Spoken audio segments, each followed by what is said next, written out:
Hey everyone, it's Eric here from my 525XL, giving you a bit of an odd update on the tank today, April 8th.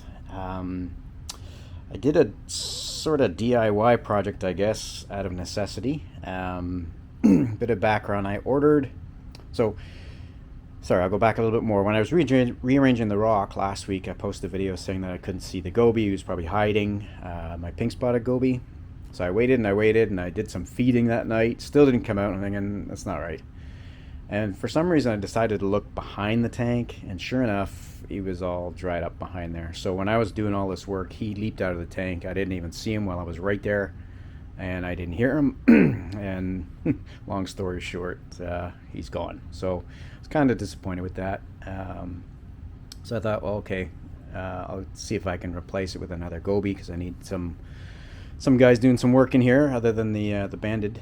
I can't even remember what this guy's called, but he works like an animal. Anyway, so I thought, okay, let's get another goby. And then I was watching one of my videos, my YouTube videos from a local LFS, and they had pistol shrimp and goby pairs. I thought that'd be kind of a cool addition. So I talked to the guy, had him in stock. So I said, cool. Looked at it on the website, looked like it'd be a great addition, so I ordered it. So it was $100 for the shrimp and the goby.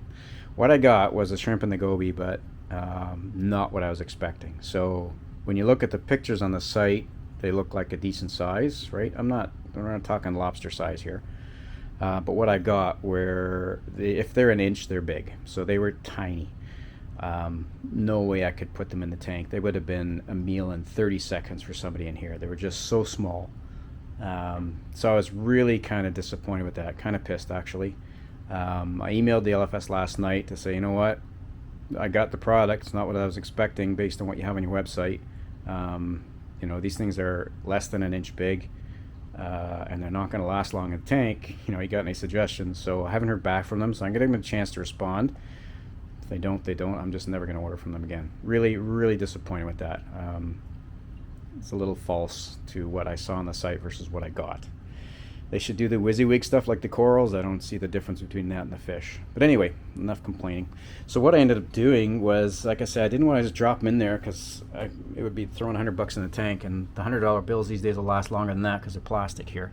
But that glass container is the ATO reservoir that came with the 525XL. So I'm not using it because I've got an ATO bucket in the back.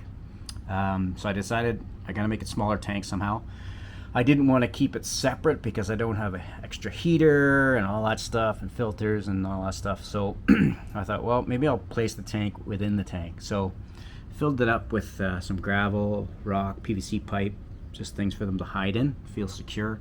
And on top I put the mesh that I had left over from this top, just to cover it up, really to make sure that those bigger guys don't get in, and hopefully the shrimp and the goby don't jump out, because I'm pretty sure they're going to fit through those squares, right? Those squares are, yeah, they'll fit through. So I put it on for now. Hopefully they don't go up through the top. If they do, I'm never going to know because they'll be eaten. But I put them both in there, and I submerged that tank within the 525 itself. So that's how I'm trying to protect them and see if I can keep them that way for a while until they get some size to them. I don't think they're out right now. The goby was out last night, so I've just put some rock in there, so I'm sure they're hiding. I just hope they survive. I was such a piss off, but anyway, so that's what I've done. Kind of a DIY there, unexpected and last minute. So I'm hoping this works. I was a little concerned about the water flow. I've got the Nero 5 right above it, so it is putting some flow into the tank, so at least I know the water's not going to be stagnant. Then I don't have to worry about, you know, another temperature probe and another heater. It'll all be the same, so we'll see how it goes.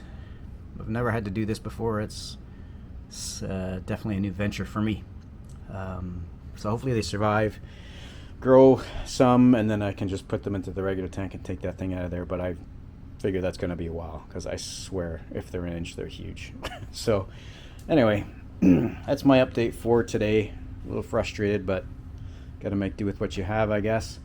Other than that, everything else is pretty cool. I've got to clean up the glass. I've got water stains all over. I just did all this last night when I got the two, the goby and the shrimp there, so I need to clean all that up and do a little bit of housework there. So everything else looks good. The lights just went on, so the corals aren't popping yet. They're still just kind of waking up. But still using the Tropic Marinol for reef. Really happy with that product, and I have no intention on moving away from it at this point, so I will keep using it. The only thing I might look at is, I think you can mix it yourself now, which might be a little cheaper, but for now I'm just going to keep buying the 1 liter bottles. So anyway, that's it for today. Hope you guys are staying safe. Any questions, comments, leave them down below. Happy to hear from you guys. Let me know what you think about my tank within a tank. I'd love to know who thinks it's going to work and who doesn't. I am kind of leaning towards it's not going to work. I don't know if they'll survive. Anyway, let me know your thoughts. Happy to hear from you guys. Till we chat again, happy reefing.